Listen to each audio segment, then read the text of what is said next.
Hello, Ridgeway families. It's Taryn Brindley, your principal. I wanted to get on and do a brief video to share some end of year data from Ridgeway and just kind of talk through some of the things that we had in place this year and some plans for next year on how we can address our needs based on the data. So this first page here, you'll see reflects grades K through 2. So data from the district is broken down in primary K2 and then upper grades 3, 5. So keep that in mind as we are looking at this data. I'm going to highlight a few things, but we'll refer back to this information when talking through specific strategies and goals and things that we've met or not met. So no need to take it all in now. I will refer back to this information. You can see up in the top left, this is a year by year comparison where we ended the year last year compared to where we ended the year this year. And so last year for K2, 84% of our kids ended the year as proficient or advanced in reading. This year we were able to increase that number by 4% and end with 88% of our kids proficient or advanced, which is phenomenal. In math, we had a 4% increase as well, K2, moving from 78% to 82% of our students being proficient or advanced. The orange rectangle within each of those is the percentage of students who are considered advanced. So that number is part of the larger blue percentage, which includes proficient and advanced. You can see by grade level. So for instance, if your child was a kindergartner last year, you can see how that class progressed by looking at kindergarten for 22-23 to 23-24 in first grade to see how that same group of students grew from year to year. Okay, this is our 3 through 5. It says 3-8 at the top, but obviously we only go up to 5th grade, so that's what our data reflects. We had a good increase in reading proficiency this year. So last school year ended at 66% of students being proficient or advanced in reading. This year we increased that to 72%. You will notice, unfortunately, a decrease in math proficiency levels. And I will talk a little bit more about that later in this presentation and some plans we have in place for how to address that next year. This slide shows all of the different iReady sessions that students took. So they took a fall diagnostic, which is kind of a baseline. Where are they coming in at the start of the year? A growth check happened in the fall, a couple months after the fall diagnostic. We took another diagnostic when we came back from winter break in early January, and then again early to mid-May for our spring diagnostic. So you can see kind of climbing each time, which is what we should see. It's not uncommon to see a pretty big jump from fall to winter and then a smaller jump from winter to spring. A lot of new concepts are taught. They're having a brand new experience. So it's not uncommon across the district, across kids in general, in education to see that bigger bump happen at the start of the year. You can see their Lexile and Quantile growth. So a Lexile and Quantile is a more generic measure of proficiency in reading and math. iReady is a specific assessment, whereas a Lexile and Quantile can be applied to anything. So if the district were to ever go away from iReady and use a different assessment platform, by us having Lexile and Quantile growth and levels, we could then compare. While we may not have the same assessment we're using year to year, Lexile and Quantile is something that any assessment can measure. And so again, you see the increase throughout the year for our student growth. This next slide is our attendance. So we were ended the year last year at 89.7%. This percentage reflects the percentage of students who attend school at least 90% of the time. So this year, our last attendance numbers got put in, and we're sitting at 95.1%. So 95% of our kids are at school at least 90% of the time, and that's huge. Our district goal is to have at least 90% of our kids attending at least 90% of the time. You can see in the subgroup breakdown, we had some good growth, especially when looking at like our free and reduced lunch, students. That's a really big jump, 10% increase. These are measures that we will dig a little bit deeper into next year to ensure that while we know our students as a whole are growing, being mindful that we also need to pay attention to different subgroups and that each set of kids that we're looking at is also making that growth. And so that we can put in the proper supports to make sure that all of our students are successful and they're all able to hit their growth goals. This slide represents behavior incidents and suspensions. So you can see last year compared to this year. I will say we have a different student information system. So I think the incident numbers of 101 down to 28 is not necessarily, you're not comparing apples to apples. We had a different student information system last year. Behavior incidents were recorded in a slightly different way. You had a little more options in the previous system. So not to say it's not completely different, but just something to note. It is some of that is we could contribute that drop to. However, overall, we have seen a decrease in behavior incidents. When looking at behavior incidents that require out of school suspension, there were 10 instances of out of school suspension last year. There were 5 instances this year, so we had a 50% drop. And really, a lot of this is attributed to really solid support plans that we have in place for students. So really trying to be proactive with behavior instead of just responding and giving consequences. We're going to try to help on the front end to be proactive to prevent the behaviors from ever happening.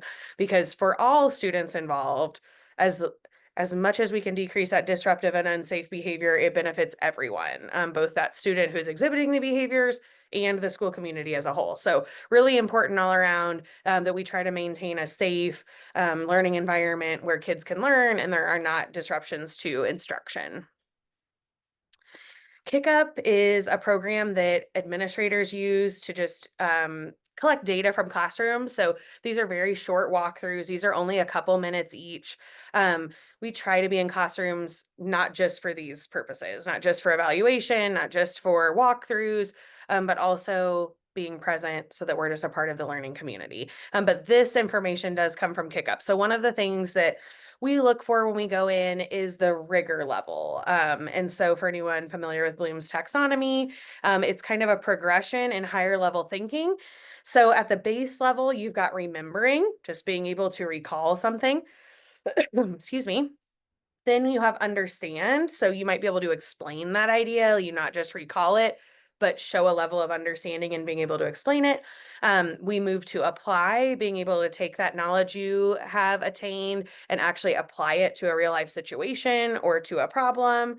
Analyzing is next, being able to draw connections among ideas. And then we move to evaluate and then create. So those are the top levels of rigor. So evaluating, being able to justify, being able to find mistakes and fix mistakes. Creating is using your own knowledge and to actually put it into practice and create something of your own, showcasing knowledge. And so we really want to push kids up into the analyze, evaluate, create zone. While also knowing that understand, remember, and apply are necessary steps in the learning progression. So not that we should ever see less of that than our higher level, because you have to have the foundation too.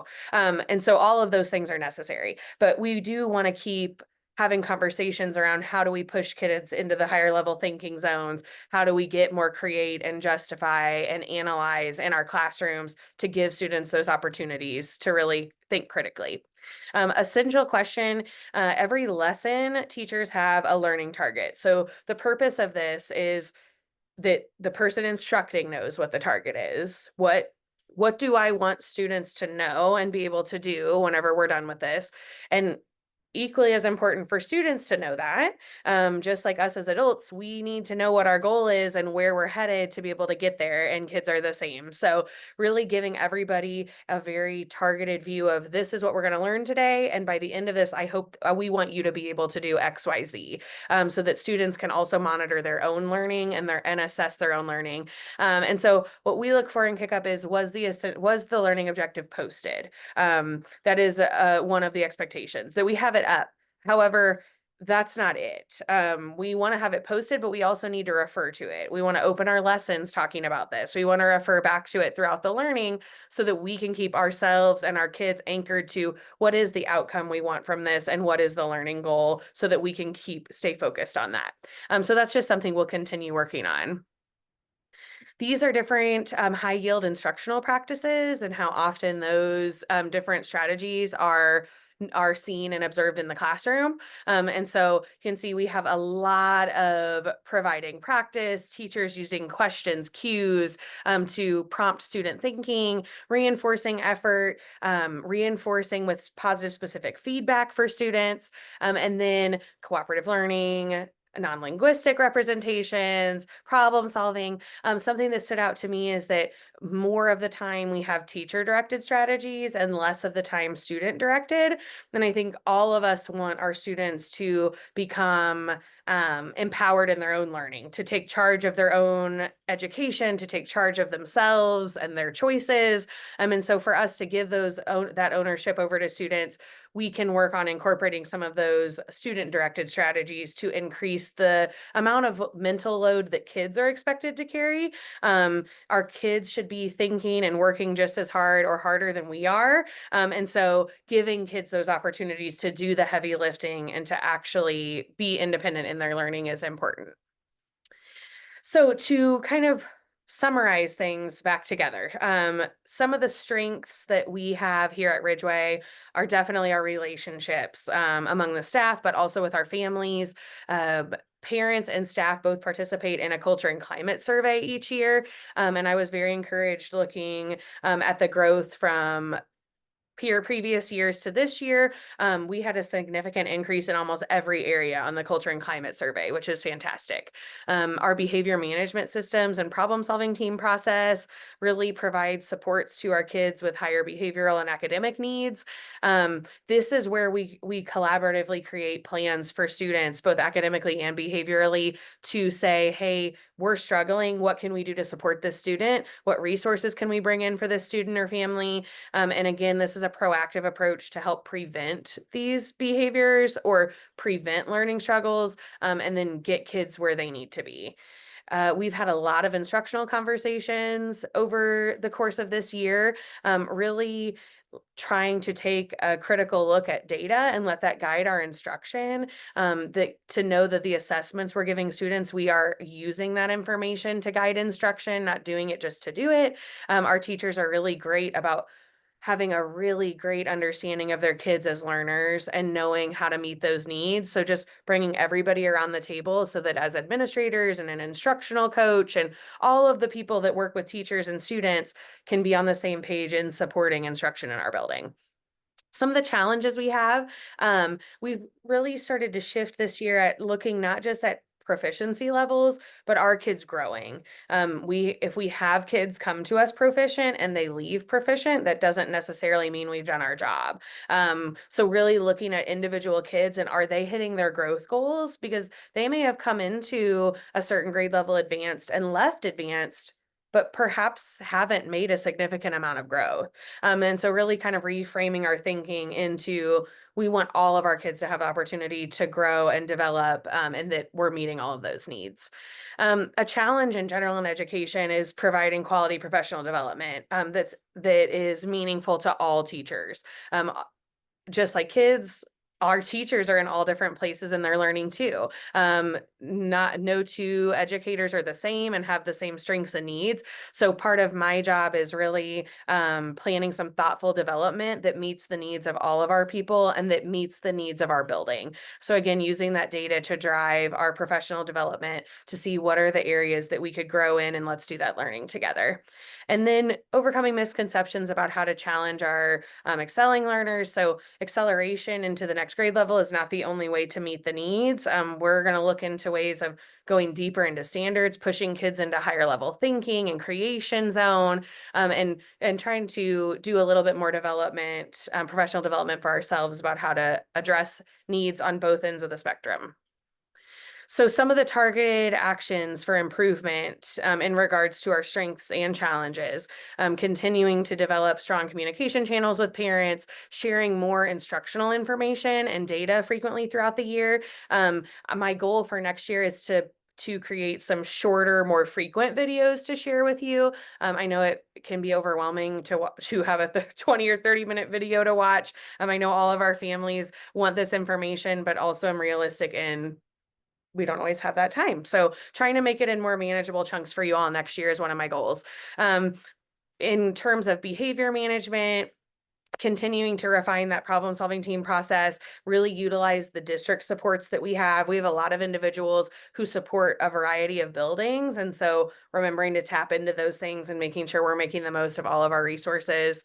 Continuing those instructional conversations. So we will continue meeting in PLCs and working through data team process and refining that process next year using common formative assessments where we can bring that together as a whole team and look at student work together, analyze our own practices, what had the greatest outcome, and how can we replicate that. All of those great conversations that come from really digging into student work and looking at how students are performing and how they're thinking. Some of the ways to address our challenges, really identifying those students, which is something Mrs. Graves and I will work on this summer, and the teachers and I have already started working on. Identifying students who didn't meet their yearly growth goal and make sure that we have an actionable plan for those students going into next year. It is it's not totally unheard of that a student might make less growth one year than another year. Every year is not the same. Learning kind of hits in spurts just like growing does. But we want to make sure that our kids are not having consecutive years where they're not meeting their growth goal. What were the barriers to them meeting those growth goals, and how can we put some things in place to overcome that, and some plans that can start day one of school. So we aren't waiting until 6 weeks into school when we have new iReady data and all of these things. We have the information at hand now. So how can we use that over the summer to be proactive on some plans for students? Some of our data really shows that math is an area that we could continue improving in. And so as educators, developing ourselves and digging into some research regarding effective math strategies, building thinking classrooms is a book that has a lot of great things. We're going to be digging into that as a staff next year. How can we get kids talking about their math thinking? And then we'll be learning some Teach Like a Champion strategies. This is a district initiative.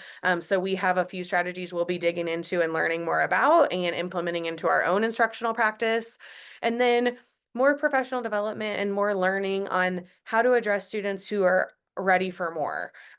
Maybe they've already mastered their grade level content. How do we keep pushing them and letting the research guide us into how to best do that? Some celebrations for this year. So we had 3 different building improvement plan goals that were guided by our district improvement plan. And so the district goal for attendance was to increase attendance in the district by 5%. And so each school was tasked with increasing their attendance by 5%. We've exceeded this goal. Our attendance improved by 5.4%. Now, sitting at 95% of our kids attending 90% of the time, it's hard to improve from there. So what this goal will look like going into next year may be more of a maintaining this level of attendance. But of course, I'll be communicating those goals when we come back to school. The district wanted a decrease in out-of-school suspension by 10%. We had a 50% decrease in out-of-school suspension this year. We exceeded that goal.